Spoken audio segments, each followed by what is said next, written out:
Bonjour mes amis, merci d'être toujours là, merci d'être toujours fidèle au rendez-vous. Je sais que quand il s'agit de voir des vidéos sur YouTube, il y a un choix absolument extraordinaire. Donc je suis toujours très honoré de voir que vous vous intéressez toujours à mes vidéos. Certains les regardent même en famille et m'écrivent pour me le dire. Je vous passe tous le bonjour dans votre salon. D'autres les écoutent en conduisant. Faites attention, ne regardez pas l'écran, juste écoutez, ça va bien comme la radio. Sauf qu'aujourd'hui, l'écoute ne va pas être facile parce que je vais montrer des pages à l'écran, mais je vais dire ce qu'elles contiennent. Alors, tout d'abord, rapidement, par rapport à la dernière vidéo, merci d'avoir répondu à l'appel pour faire un don d'organes. Beaucoup de gens, nous vivons dans une époque où beaucoup de gens donnent leur vie pour tuer des gens. D'accord ? Des gens se font exploser dans une foule ou vont tuer et se faire tuer juste pour faire des morts. Alors, j'avais lancé cet appel où il s'agissait de trouver des gens qui seraient prêts à faire quelque chose pour la vie. D'accord ? Et beaucoup de personnes ont répondu et puis on fera le point dans quelques jours. Vous savez, ces derniers temps, avec ces terroristes que la France ne veut plus nommer, mais c'est pas grave, on est entre nous, on va les nommer, on va en parler, on n'a pas de tabou. La France ne veut pas nommer l'ennemi, la France ne veut pas attraper le taureau par les cornes. Qu'est-ce que j'ai dit? J'ai dit attraper le taureau par les cornes. Attraper le taureau par les cornes, pardon, oui. Vous savez, des fois les lettres se mélangent dans ma tête. Rarement ou jamais les chiffres, mais les lettres souvent. Ça se mélange. Toujours est-il que il y a des gens qui disent ces terroristes ne sont pas musulmans parce qu'ils ont une vie dissolue. Parce que quand ils ont été analyser leur vie, ils ont trouvé souvent de l'alcool à outrance, des boîtes gays à outrance, des multiples partenaires sexuels de tout âge et de tout sexe, de tout genre, de sorte que l'image qui en est ressortie n'est pas cette image d'épinal qu'on se fait du monsieur très pieux, etc., qui va faire sa petite prière, qui est carré dans sa vie et tout. Ok. Souvent, le journaliste, vous savez, le journaliste lambda, gauchiste de préférence, il s'appelle Sylvain, sa femme s'appelle Sylviane. Le soir, quand il rentre chez lui, il s'arrête chez l'épicier marocain du coin, qui représente pour lui la quintessence de l'islam en quelque sorte. Il achète chez lui une bouteille de pinard, un baguette de pain, il remonte à la maison, préparer son article pour demain. Ce gars, je pense que, je dis ça avec beaucoup de respect, il a très peu de chance de pouvoir accéder aux sources réelles du mal qui est en train de ronger aujourd'hui l'Europe et pouvoir l'expliquer. D'accord ? Déjà, idéologiquement, il est coincé, il est buté, il ne veut pas comprendre. Et puis, de toute façon, il n'en a pas les moyens. Ça signifie qu'aujourd'hui, un pays comme la France a ouvert la boîte de Pandore, a laissé s'installer une doctrine qui, là où elle a été, a causé des morts. Et puis, la France espère obtenir autre chose. C'est ça qui m'a toujours surpris, vous savez. Ça m'a toujours étonné. Toujours est-il que il buvait, il n'est pas musulman. Il pratiquait des relations homosexuelles avec je ne sais pas quoi, il n'est pas musulman. Il allait dans les boîtes gays, il n'est pas musulman. Personnellement, je suis choqué de cette lecture, même si je comprends d'où elle vient. Je ne vois pas réellement de fondation à cette lecture-là. Alors je vous explique. Les gens ressemblent, d'accord, à leur idole. Les gens ressemblent aux gens qu'ils idolâtrent. Si tu as la gamine qui idolâtre, je ne sais pas, Kim Kardashian, elle va acheter les mêmes maquillages qu'elle, elle va se colorer les cheveux de la même manière qu'elle, elle va... Vous comprenez, c'est un phénomène très, très courant. Alors, le terroriste ressemble à qui? Le terroriste ressemble à ses modèles également. D'accord? Qui sont les modèles du terroriste? Ce sont les hommes politiques, parce que il faut savoir que l'islam, pas que l'islam, on va dire, beaucoup de religions ont été influencées par les hommes de pouvoir, Les hommes de pouvoir ont toujours voulu contrôler la conscience de l'homme de la rue. D'accord ? À l'époque, il n'y avait pas la télévision pour le contrôler, donc on utilisait la religion. Et ils intervenaient directement par le biais d'imams ou de prêtres ou de sorciers ou autres qui étaient à leur solde pour influencer les gens. D'accord ? La religion ou l'école religieuse où ça a marché à la perfection, c'est l'islam sunnite. C'est l'islam sunnite. Le sunnite croit qu'en vénérant des hommes politiques qui ont vécu dans le passé, croit qu'il va arriver à Dieu. C'est eux qui lui ont dit à l'époque, mais il y croit toujours. On est en 2016, au moment où je mets sous presse. Alors, les divisions à l'intérieur de l'islam, j'ai parlé longuement de la division sunnite-chiite, mais il n'y a pas que celle-ci. Il y a la division islam du Cham, ou islam de Damas, ou islam de Syrie, et l'islam de la Mecque et de Médine. Ça aussi, c'est une division extrêmement importante. Elle ne recoupe pas complètement. La frontière entre l'islam du Cham et l'islam de la Mecque et de Médine n'est pas la même qu'entre l'islam sunnite et l'islam chiite. Mais le parallèle est assez intéressant dans le sens où ces frontières sont parallèles, mais elles ne se recoupent pas complètement.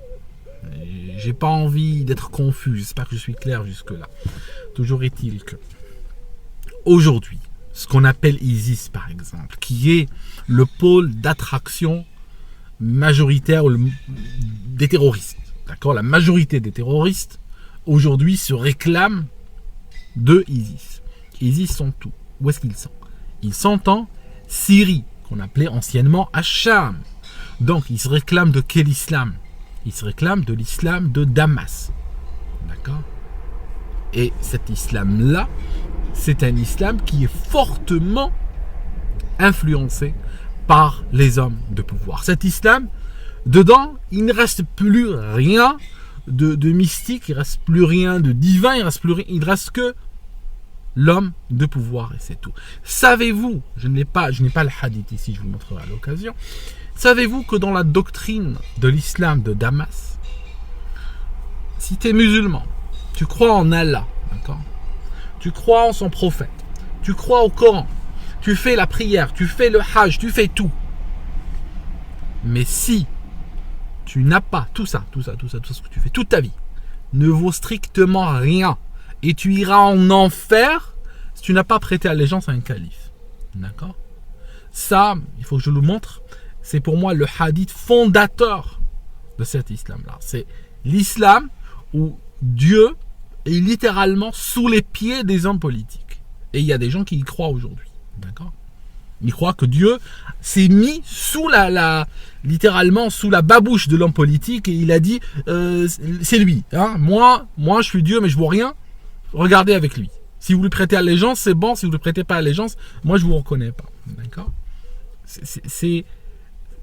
Ça a l'air caricatural ce que vous entendez, d'autant plus que venant d'Afrique, j'ai l'habitude de caricaturer, mais je vous assure, c'est textuel ce que je suis en train de dire. C'est pas de la caricature, même si ça peut sonner à tes oreilles comme ça. Toujours est-il que cet islam-là, de Damas, est aujourd'hui l'islam qui domine. Pourquoi c'est un islam qui domine ? Parce que l'islam de Damas, c'est lui qui est le plus promu par les États musulmans. Tu me diras, mais pourquoi les États musulmans font la promotion de l'islam de Damas ? Mais forcément, puisque c'est un islam construit de toutes pièces à la gloire des hommes politiques, à la gloire des gouverneurs, des sultans, des vizirs, des walis, de tous les gens qui sont assis sur un siège de pouvoir. Il est fait sur mesure pour eux. D'accord ? Donc, les gens de pouvoir, de tout temps, ont mis de l'argent, ont mis de la force, ont mis de la censure, de la pression, de la corruption, ce que vous voulez, pour asseoir cet islam-là. D'accord ? Quand vous regardez même les hadiths, souvent, dans les chaînes de narration, les hommes qui sont considérés de confiance, parfois ils ne sont considérés de confiance que parce qu'ils viennent du Cham. D'accord ? Que parce qu'ils viennent de Damas. Et à contrario, ceux qui viennent de Médine et de la Mecque, généralement, sont écrasés et considérés comme des hommes pas de confiance. Alors, je vous disais que le terroriste à la vie dissolue suit ces modèles. Et ces modèles sont exactement, n'est-ce pas, comme lui. D'accord? Il les suit pas à pas. On va prendre un exemple ici, d'accord? Parce que je sais que vous êtes impatient d'avoir des exemples. Je vous prends ce qu'on appelle le cinquième calife. C'est Muawiyah ibn Abu Sufyan, Sakhr ibn Umayya ibn Shams, ibn Abd Shams, etc. Il a un nom extrêmement compliqué. Mais on se rappelle que c'est Abu Sufyan. Muawiyah ibn Abu Sufyan, pardon. Muawiyah ibn Abu Sufyan. C'est Muawiyah, le fils de Abu Sufyan. Son père s'appelle Abu Sufyan. Je vous en parlerai de lui à une autre occasion. Le papa. Aujourd'hui, je vous parle du fils. Le fils était le cinquième calife. Cinquième calife, c'est-à-dire, il siégeait à Damas, n'est-ce pas? Parce que vous savez, vous avez eu ce qu'on appelle les 4 califes bien guidés, n'est-ce pas? Qui sont officiellement dans le sunnisme au-dessus de la justice divine. Ça signifie, malgré leurs crimes, Dieu lui-même a dit, je ne les juge pas. Dieu lui-même, de leur vivant, leur a dit, voici une carte, vous allez direct au paradis. Tout le monde. Les gens normaux, les gens lambda, on va les punir même parce que ils ont été chez l'épicier, ils ont pris une graine de raisin. Dieu voit ça, il va les punir. Mais le calife, n'est-ce pas, l'homme de pouvoir, l'homme politique qui est assis sur le pouvoir, parce que c'est un homme de pouvoir, parce que Dieu aime les hommes de pouvoir, il ne sera pas jugé. On les appelle Mubasharun bil Jannah. Ça signifie, Dieu dit, ceux-là, ils sont au-dessus de ma justice, malgré les crimes abominables qu'ils ont commis. Alors, les 4 premiers califes, on a qui? On a Abu Bakr. Il va falloir qu'un jour je vous parle de leur histoire dans le détail, même si je dois faire 50 vidéos de suite. On a Abu Bakr ibn Abi Quhafa. Le premier calife n'a pas duré longtemps. Okay. On a Omar ibn al-Khattab al-Adawi. Après, on a Uthman ibn Affan al-Umawi. C'est la première fois, le 3e calife dit bien guidé. Celui-là va être le premier calife réellement Omeyyade. On va lui mettre le numéro 0. Historiquement, c'est pas vrai. Dans le livre d'histoire, il n'est pas considéré comme calife Omeyyade. Mais il était de la famille des Omeyyades et c'est lui qui les a placés partout. Placé toutes les gens de sa famille partout. Il leur a donné des wilayas, si vous voulez. Il les a mis un peu partout. De sorte qu'en fait, il a créé le socle pour l'arrivée, si vous voulez, de la dynastie Omeyyade après. Après, il y a eu Ali ibn Abi Talib, que les chiites considèrent comme le premier calife, les sunnites le 4e calife dans cet ordre-là, parce que les chiites ne reconnaissent pas les 3 califes que je viens de citer avant Ali.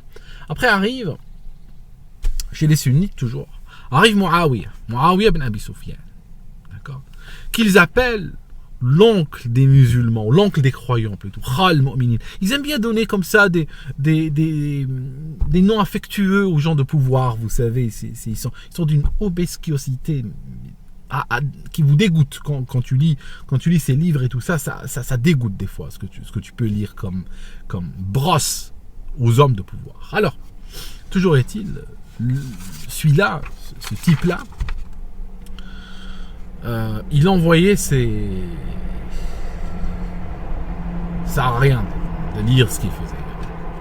J'ai pas envie que cette vidéo fasse 3 heures, on en parlera une autre fois. Je vous parle d'une anecdote liée à lui, d'accord? Lui, il siégeait à Damas, donc il fait partie, si vous voulez, de l'islam de Damas. Ok? Donc, je vous lis en arabe, mais je vous le traduis en français après. حدثنا عبد الله بن بريدة قال دخلت أنا وأبي على معاوية.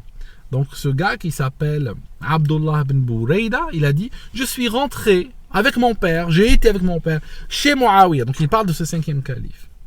فأجلسنا على الفراش. Il nous a fait asseoir, n'est-ce pas? Il nous a fait asseoir. ثم أتينا بالطعام. Puis on nous a apporté la nourriture. Donc ils ont mangé. فأكلنا. Donc il dit voilà, nous avons mangé. ثم أتينا بالشراب فشرب معاوية ثم ناول أبي ثم قال ما شربته منذ حرمه رسول الله. Alors qu'est-ce qu'il a dit? Il a dit on nous a ramené la nourriture, on a mangé, après on nous a ramené du vin et Muawiya en a pris, d'accord? Fashariba Muawiya, Muawiya a bu. Il a proposé un verre à mon père, le gars était avec son père. Et qu'est-ce qu'il a dit en proposant le verre? Il a dit je ne l'ai pas bu depuis que le prophète l'a interdit. D'accord? Lui, le témoignage comme ça, il y en a plein sur lui. Lui, buvait naturellement. Il y avait du vin à sa table tout le temps. D'accord? C'était normal. D'ailleurs, même il reçoit ses invités là, et puis ses servants font comme d'habitude, donc ils viennent servir du vin, et lui, il se sent un petit peu gêné par la scène. Alors ils sont obligés d'expliquer. Il dit, tu sais, je n'en ai jamais bu depuis que le prophète l'a interdit. Et regardez, il y a un petit peu une sorte de provocation dans la phrase, parce que il aurait dû dire depuis que Dieu l'a interdit, l'a rendu illicite. Non, il dit depuis que le prophète l'a interdit. Voilà, il boit. Est-ce qu'on va le considérer comme non musulman? Non, c'est un musulman de l'islam de Damas. C'est normal chez eux, ça se fait, c'est pas un problème. Il a fait pire que ça d'ailleurs, il a fait pire. Il a fait pire, son fils a fait des crimes énormes lui aussi, et le fils de son fils, et ainsi de suite. Je veux dire, c'est une dynastie du crime. D'accord? On va parler d'un autre. Cet autre... Alors, donnez-moi une seconde que je me retrouve dans mes feuilles. Alors, celui-là s'appelle Al-Walid ibn Uqba. Al-Walid ibn Uqba, il était de la famille, du troisième calife, celui dont je vous ai dit qui représente à mon sens le point zéro des Omeyyades. D'accord? Donc, quand ce calife est arrivé au pouvoir, ce troisième calife, il a commencé à mettre sa famille partout, place de pouvoir. Peu importe si ce sont des gens bien ou pas bien, c'est je mets ma famille au pouvoir. Ça vous rappelle quelque chose? Ça, c'est exactement ce qui se passe jusqu'à maintenant dans les pays musulmans. Quand quelqu'un arrive au pouvoir, que ce soit dans une région, si c'est un préfet ou un ministre ou un président, ou même dans une entreprise, s'il est PDG d'une entreprise ou cadre, il va faire quoi? Il va commencer à placer sa famille partout, indépendamment de la compétence. Pourquoi les pays arabes ont coulé? C'est à cause de ça. Il n'y a pas de gens compétents. À toutes les places clés, il y a quelqu'un qui a été placé par son père ou son cousin, ou etc. D'accord? Et on retrouve cette mentalité ici aussi. Lui, il l'a placé comme wali de la Koufa. La Koufa, c'est en Irak, si vous voulez. Ça faisait partie de ce bloc qu'on appelle Syrie, Irak et tout, qui était un seul bloc avec des régions. Alors, Al-Walid ibn Uqba, je vais vous montrer le texte, d'accord? Je vais vous montrer le texte et je vais vous le lire. Pour ceux qui lisent l'arabe, donc je vous le montre, n'est-ce pas? Attendez, voilà. Là, normalement, vous le voyez bien. Je vous donne toutes les sources en téléchargement, avec leur traduction et tout et tout. Cette fois-ci, c'est beaucoup plus propre que d'habitude. Vous avez même la traduction en français. Les pages, le PDF, la totale. Alors,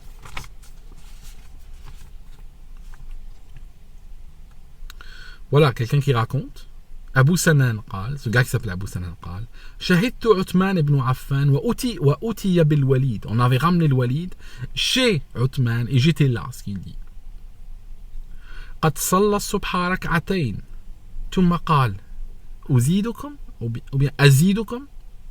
Ça signifie ce Walid ibn Uqba qui avait été nommé gouverneur. Et vous savez, quand le calife est quoi? Le calife, c'est une structure un peu particulière. Le calife est tout, et l'alpha et l'oméga. Ça signifie, le calife, il est en même temps homme de la tête de l'État, il est le chef de l'armée, il est le chef de la justice, il est même imam. D'accord? Et quand il délègue un wali quelque part, il lui donne ce pouvoir-là. Donc le wali qui arrive se retrouve imam, forcément, se retrouve à la mosquée, assis sur la chaire à prêcher, et il prêche. D'accord? Ça signifie que, vous regardez que l'islam sunnite en particulier, est extrêmement imbriqué dans la politique. D'ailleurs, sans politique, il n'existe pas. Lui-même n'est qu'un système politique à la base.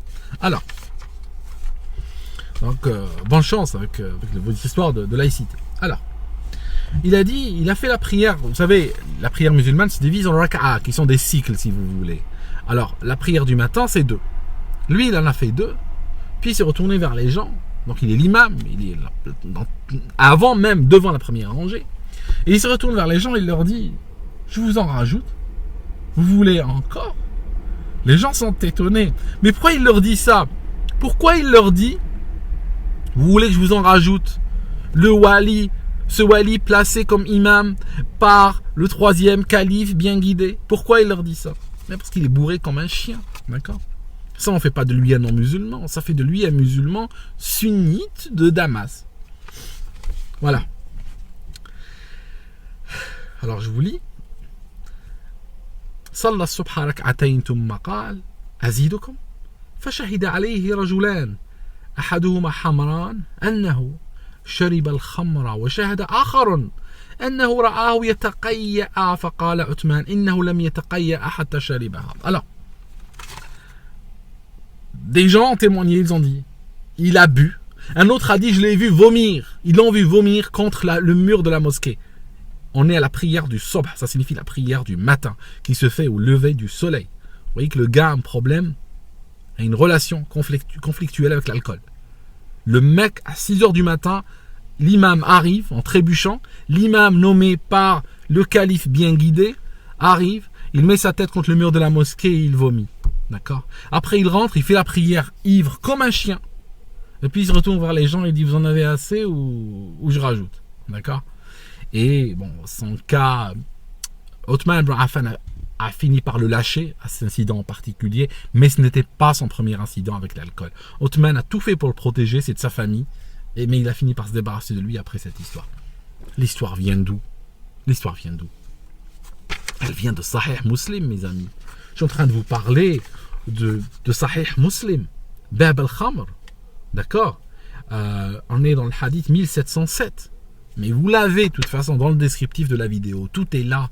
Cliquez, vous allez le voir. La page, la traduction mot à mot, même les chaînes de narration sont traduites. D'accord? Tout.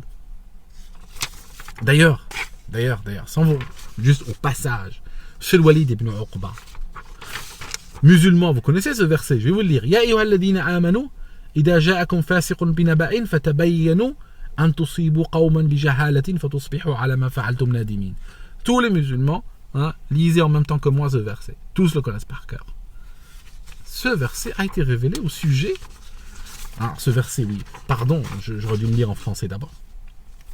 Ô vous qui avez cru, si un pervers, donc le gars est décrit comme pervers dans ce verset, si un pervers vous apporte une nouvelle, voyez bien clair que par inadvertance vous ne portiez atteinte à des gens et que vous ne regrettiez par la suite ce que vous avez fait. Donc, le verset dit qu'il faut faire gaffe aux pervers qui rapportent des nouvelles, et des fausses nouvelles en particulier. Ce verset, il faut aller voir dans les exégètes. Je n'ai pas l'exégète ici avec moi, mais vous regardez dans les exégètes et vous regardez à quel sujet il arrive. Ben, il arrive au sujet de l'imam ivrogne de la famille du 3e calife bien guidé qui va directement au paradis, qu'il a nommé au poste de pouvoir. Donc, Othman ibn Affan a nommé un type concerné par ce verset qui est décrit dans leur système. Dans leur système, ils croient en cela, n'est-ce pas? Ils sont censés croire en cela. Il est décrit comme pervers par le Coran. Et là, il est quoi? Il est imam qui vomit sur les murs des mosquées. Comprenez? Voici l'islam omeyyade. L'islam omeyyade constamment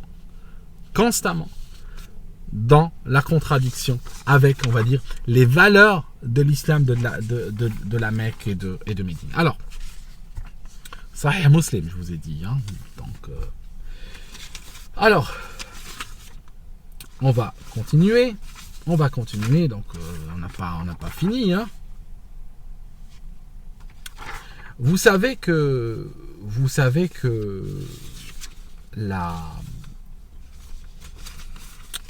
le califat de Damas, a attaqué à de nombreuses reprises.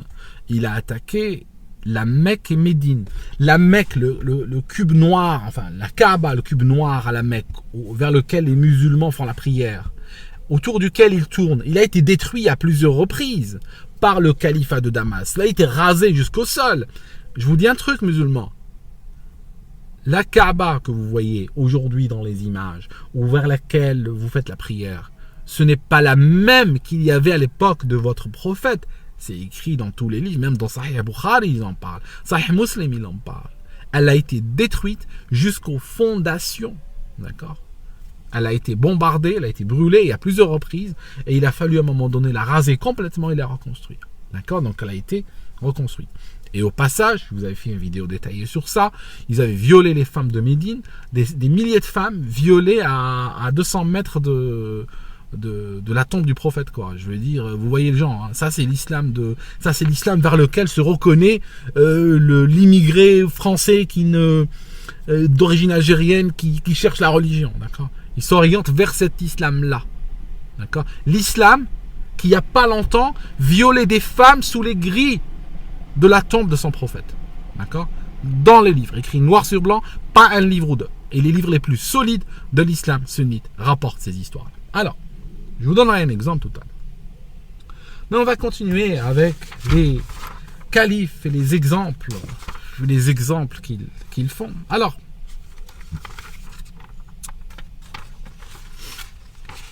je vous parle de Al-Walid ibn Yazid ibn Abd al-Malik ibn Marwan al-Umawi. Al-Umawi. Quand on dit l'Umawi, ça signifie l'Omeyyade. Ça aussi, il était devenu un homme de pouvoir. Il était devenu calife. D'accord. Qu'est-ce qu'il voulait faire, lui? Juste pour vous donner un exemple. Alors, mon imprimante Alors, je suis en train de prendre ici le texte. Je suis en train de le prendre de Siyar A'lam al-Nubala.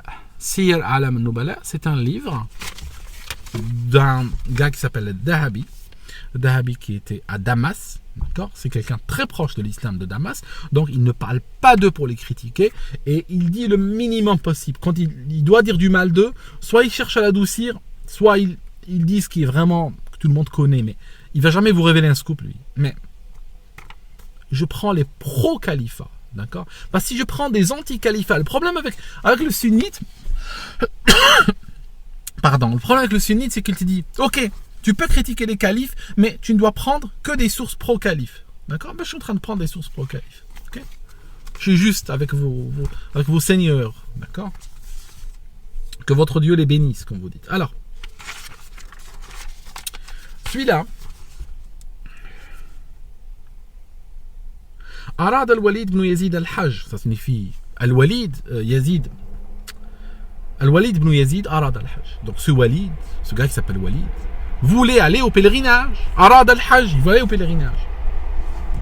وقال أشرب فوق الكعبة فهم القوم بقتله. D'accord. Qu'est-ce qu'il a dit? Il a dit, je vais me bourrer la gueule au-dessus de la Kaaba. Voilà, c'est ça sa manière d'aller faire le pèlerinage. Ok. Page 4000 quelque chose, 4136. Où est-ce qu'elle est, la page? Oui, voilà, elle était coincée là. 4136. D'accord? De Siyar A'lam Nubala al-Dhahab. Alors, les gens autour de lui, aussi calife qu'il était, se sont fâchés. Ils voulaient le tuer. Donc, et la phrase dessous résume, cette phrase-là, que je vais vous la lire en arabe et en français, résume très bien la mentalité sunnite par rapport à ces choses-là. Donc c'est quelqu'un qui parle, il dit « Kuntu inda al-Mahdi » j'étais chez al-Mahdi, donc il était chez un gars qui s'appelle al-Mahdi. « Fadakar al-Walid ibn Yazid » et on a cité, on a évoqué donc, dans la discussion ce calife qui voulait se saouler sur la Kaaba. Regardez ce qu'il dit. Il dit c'était un hérétique. Quelqu'un critique en disant c'était un hérétique. Et qu'est-ce qu'on lui répond? قال ما خلافة الله أجل من أن يجعلها في زنديق. Ça signifie tais-toi, fais attention à tes paroles. Allah n'aurait jamais mis en tant que calife un hérétique. D'accord? Vous voyez ce que je veux dire? C'est Allah qui met les califes en place. Les califes payaient les imams, payaient les cheikhs, leur donnaient de l'argent. D'accord? À moins qu'il leur donnait, il donnait plein de choses. Je ne vais pas spéculer, je reste dans ce que je sais. Il leur donnait donc du fric, et ils allaient dans les mosquées dire, oui, le calife est appointé par Dieu. Donc si toi tu dis, ce calife est un hérétique, ou à mon sens n'est pas un musulman ou autre, qu'est-ce qu'ils te répondent? Ferme ta gueule! Comment Allah aurait mis un calife non musulman? Voilà. Sympa. Mais on n'a pas fini cette page. On n'a pas fini. Son frère ou son cousin, des fois c'est la même chose, l'a tué. Ils ont fini par le tuer, ce calife. À la vitesse à laquelle il allait, là, il a fini par se faire flinguer. Beaucoup de califes se sont fait flinguer, presque tous. D'accord? Omar ibn Khattab s'est fait tuer. Abu Bakr, on dit qu'il a été empoisonné, mais bon, on n'a pas de certitude. Ali ibn Abi Talib s'est fait tuer. 5 cas à part, lui. Uthman ibn Affan s'est fait tuer. Je veux dire, c'est comme ça. Alors,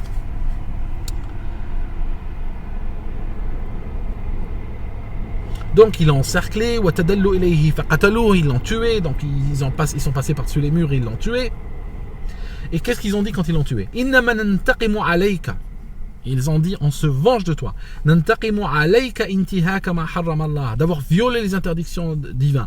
Ils buvaient. Voilà. D'avoir bu. Et tu couchais avec les femmes de ton père. D'accord, son père était mort, lui couché avec ses femmes, qui sont techniquement sa propre mère. L'islam de Damas, la beauté, c'est bien la khilafa, c'est bien la khilafa, mon frère. C'est bien la khilafa. Alors, mais on n'a pas fini encore, on n'a pas fini. Donc ils ont coupé sa tête, c'est un classique.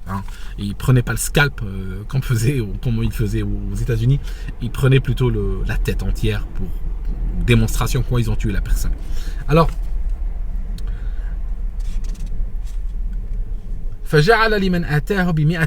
donc ils ont payé 100 000 dinars pour sa tête, d'accord, c'est une récompense. Celui qui a rapporté sa tête a été payé donc 100 000 dinars. Voilà, et là c'est extraordinaire, la page 4137, elle dit un truc absolument extraordinaire. Ça signifie après la prière du vendredi. C'est ça l'époque, vous voyez ce que je veux dire, c'est ça l'époque. Ceux qui veulent revenir à cette époque-là, ils la connaissent pas, c'est tout. Mais c'est la faute à l'éducation, c'est la faute aux parents, c'est la faute aux États, c'est la faute à l'école, aux mosquées de ne pas avoir raconté les vraies saloperies du khalifa. Racontez à vos enfants, racontez-leur, apprenez-leur à détester les califes pour qu'Al-Qaïda ne vous les prenne pas. Je continue. Après la prière du vendredi, cette tête du calife qu'ils ont achetée pour 100 000 dinars, qu'est-ce qu'ils en ont fait? Ils l'ont placée sur une pique, sur un pointe ou un javelot, vous comprenez, une sorte d'arme pointue. Ils l'ont placée dehors devant la mosquée. Et là j'arrive, un truc extraordinaire.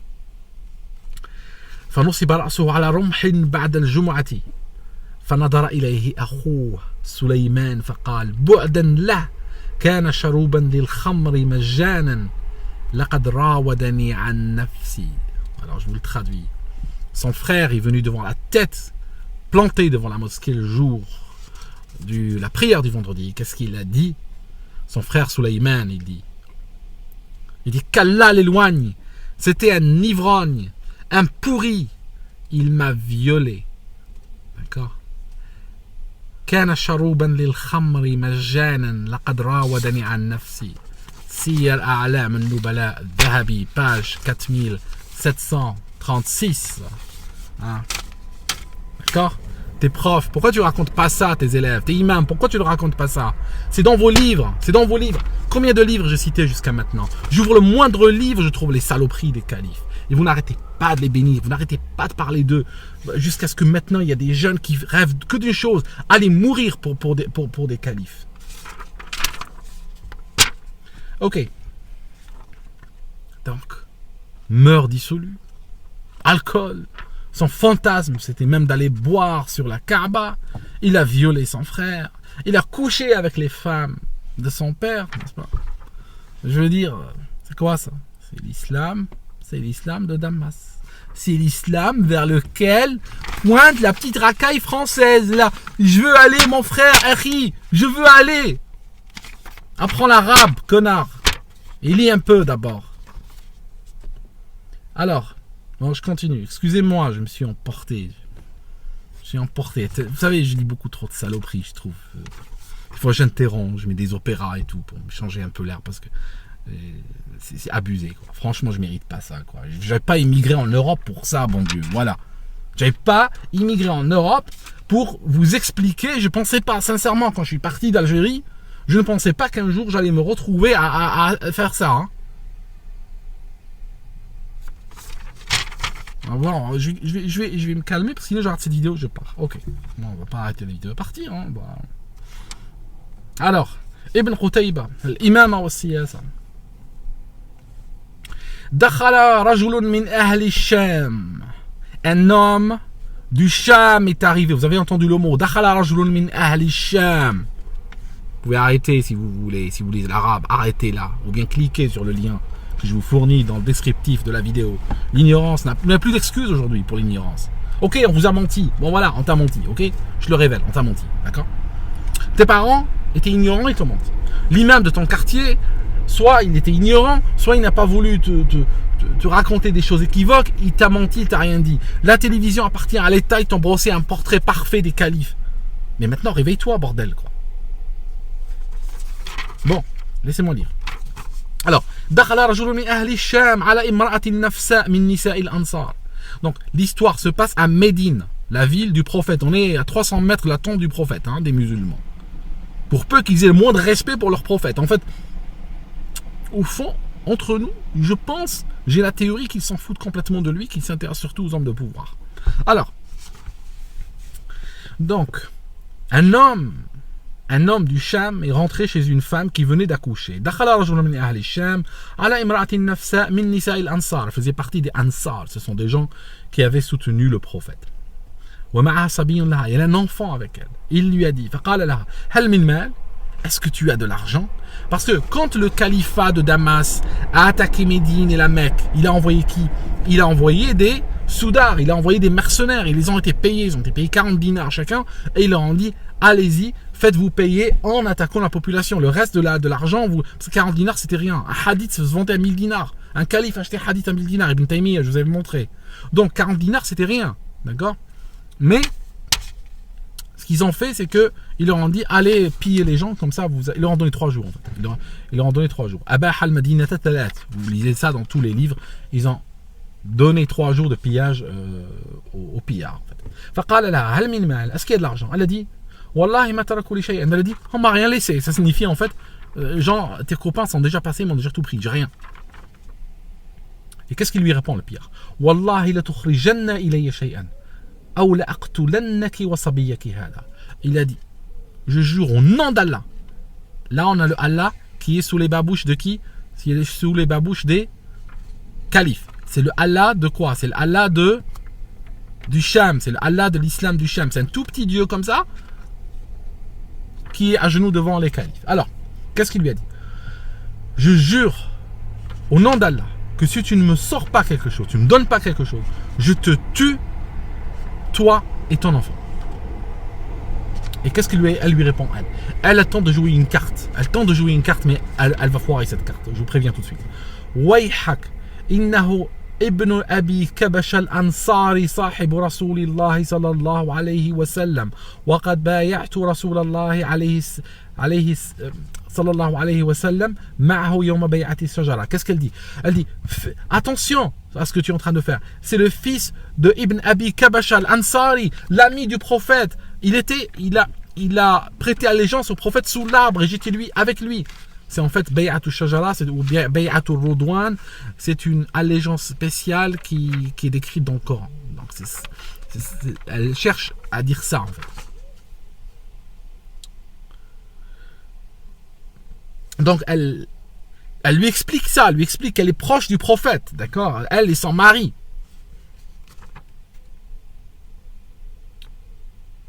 Et qu'est-ce qu'elle dit à son fils? Surtout à son fils, elle dit, si j'avais quelque chose, je l'aurais donné en ton nom. Je l'aurais donné pour te sauver. Et qu'est-ce qu'il fait, le gars? فأخذ برجل الصبي والثدي في فمه فجذبه من حجرها فضرب به الحائط فانتشر دماغه في الأرض. D'accord? Ça vient d'un livre sunnite. Ibn Qutayba, Imam wa Siyasa, page 238. Je vous dis ce qu'il a fait. Il dit, il a pris le bébé, il l'a arraché par ses jambes, par ses pieds, en l'arrachant au sein de sa mère. Il était en train de téter à ce moment-là où il était caché près de la poitrine de sa mère. Il l'a pris, il l'a arraché du sein de sa mère et il l'a frappé contre le mur et jusqu'à ce que sa cervelle éclate contre le sol. Ça vous rappelle quelque chose? Ça a été fait en Algérie, ça a été fait par le GIA et tout ça. Islam de quoi? Islam des califes, islam de Damas, islam des califes, radiyallahu anhum, que votre Dieu les bénisse. Croyez quoi? Croyez que moi j'ai quitté votre religion pour rien? Alors, on continue.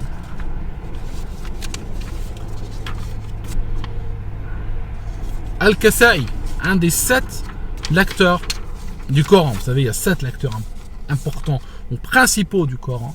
Une des lectures s'appelle lecture de Kasa'i. Ça signifie les sunnites prennent de chez lui le Coran, leur livre sacré. Je vous lis un livre de Abdurrahman al-Suyuti, un très proche des califes. Il a écrit plein de livres sur les califes, d'accord, qui s'appelle Bouriyatul Wu'at.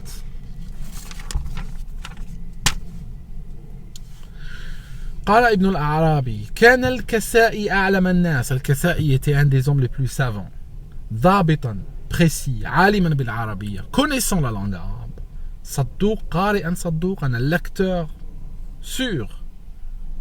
Et là, donc là, il donne les qualités de Al-Kasa'i, le lecteur du Coran. Et qu'est-ce qu'il dit? إلا أنه كان يديم شربا نبيذا. Il buvait de l'alcool. ويأتي الغلمان. Et il sodomisait les enfants. D'accord? Pas musulman lui aussi. Non, il n'est pas musulman. Il n'y a que l'épicier, il y a que l'épicier qui habite en bas de Sylvain et Sylviane qui est musulman, d'accord? Une autre source, Al-Wafi bil-Wafiyat, Al-Safadi, c'est un shafi'ite lui, sunnite. Page 49 de son livre Al-Wafi bil-Wafiyat, Al-Kasa'i. Parle de Kasa'i, de monsieur Kasa'i. Il a été raconté qu'il buvait de l'alcool. Et il sodomisait les enfants. Il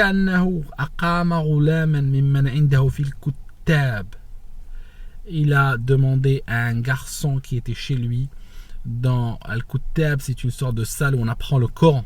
D'accord? Il travaillait pour les califes, lui. Il travaillait pour les califes. Il enseignait leurs enfants, entre autres.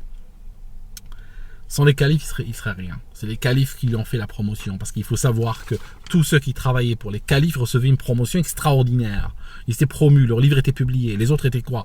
Les autres étaient chassés, tués, leurs livres brûlés. C'est simple. Hein. C'est pour ça que la majorité des livres qui nous sont parvenus, c'est des livres sur lesquels les califes ont posé leur sceau. Sinon, ils n'auraient même pas été publiés.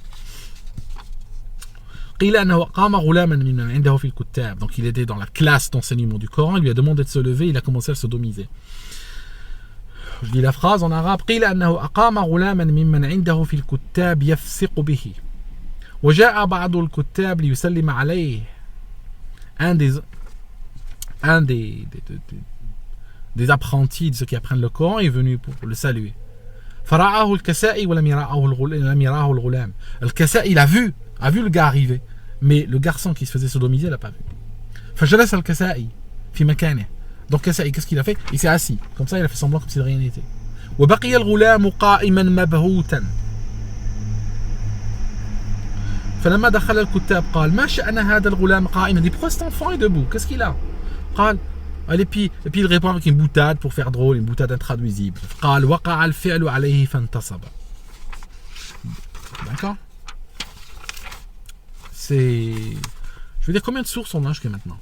D'accord? Il suffit d'ouvrir. Hein. C'est vrai que ça, ce n'est pas non plus les universités, les chaires d'histoire islamique qui sont payées par qui vous savez, qui vont vous trouver ça. Hein. Non.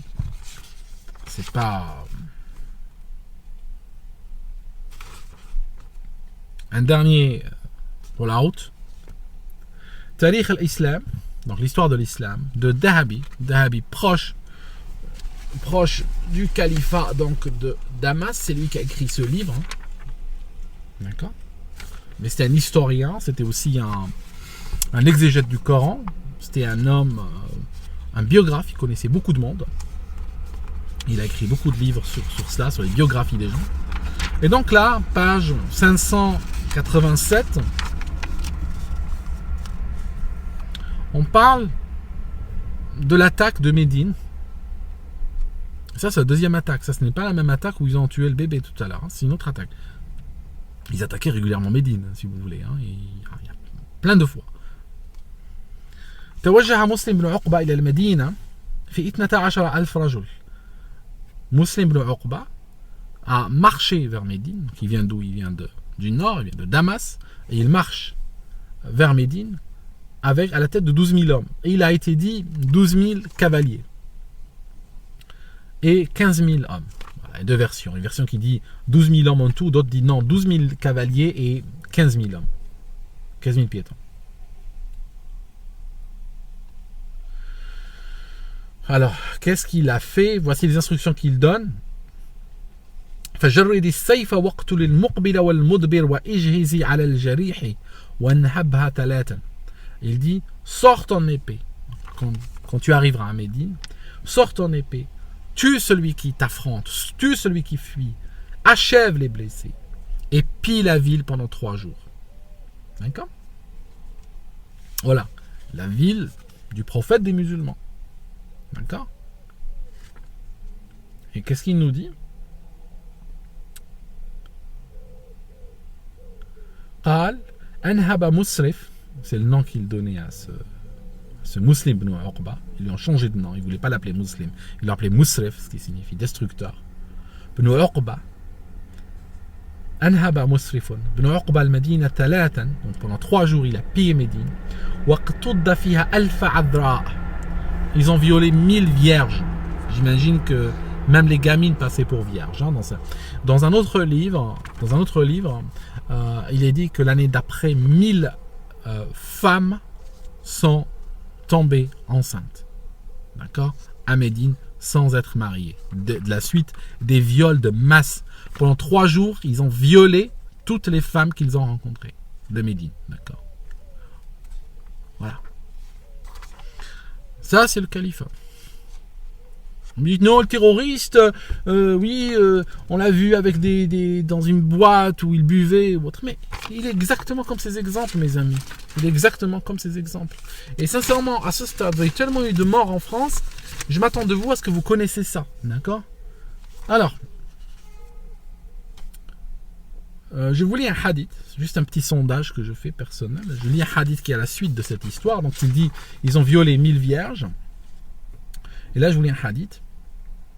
قال يزيد بن الهاد عن أبي بكر بن المنكدر عن عطاء عن يسار عن إسحاق. Ce que j'ai dit là, c'est juste une liste de noms, d'après. D'accord? C'est ce qu'on appelle la chaîne de narration d'un hadith. Il a entendu le prophète dire, من أخاف أهل المدينة, celui qui terrorise les habitants de Médine, أخافه الله, qu'Allah le terrorise, ou Allah le terrorisera. وعليه لعنة الله والملائكة والناس أجمعين. Et Allah le maudira, et les anges le maudiront, et les gens entièrement le maudiront.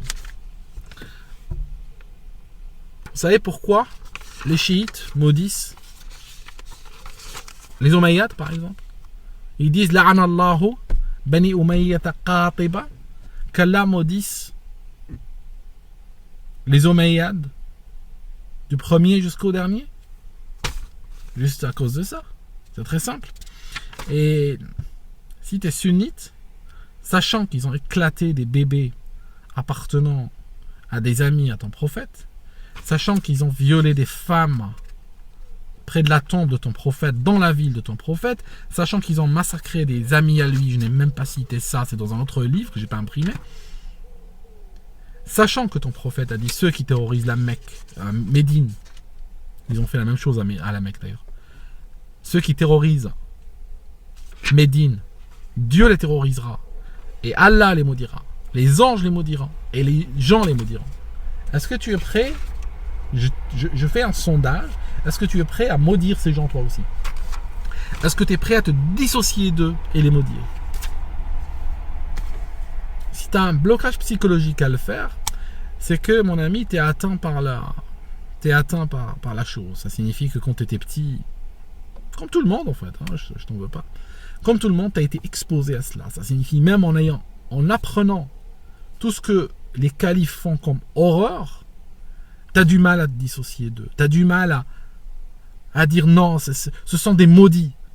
D'accord? Tu as du mal à le faire parce que c'est trop. On t'a lavé de l'intérieur, tu comprends? On t'a fait un brainwash, on t'a lavé la tête.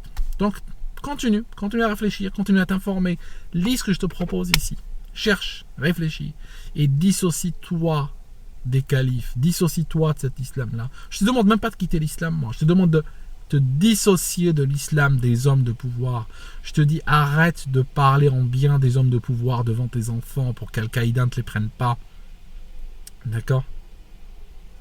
J'arrête là cette vidéo. Je crois que j'ai battu un record. Enfin, tu sais, je peux parler comme ça jusque demain matin. Il suffit d'ouvrir et les saloperies s'étalent. Des saloperies, des torrents de boue, mes amis. Voilà. Je mets tout en partage sur le site islamlab.com.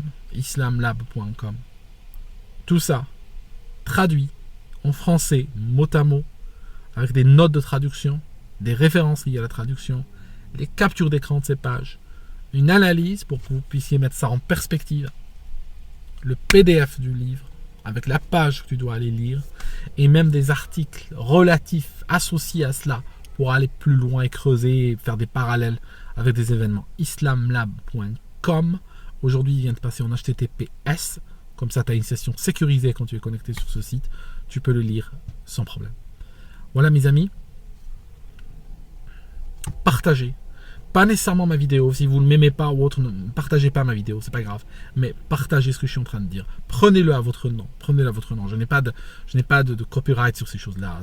L'important pour moi, c'est que le message passe. D'accord? Je veux qu'il passe. J'ai pas de publicité sur mes vidéos. Je m'en fiche que ce soit vu 100 fois ou 10 milliards de fois. L'important pour moi, c'est que ce message passe. Que les gens sachent ça. D'accord?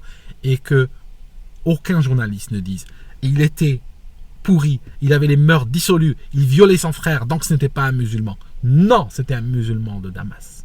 Et c'est pour ça qu'il se réclame d'ISIS. Et c'est pour ça qu'il tue des gens. Mes amis, je vous souhaite bien le bonsoir et un bon week-end.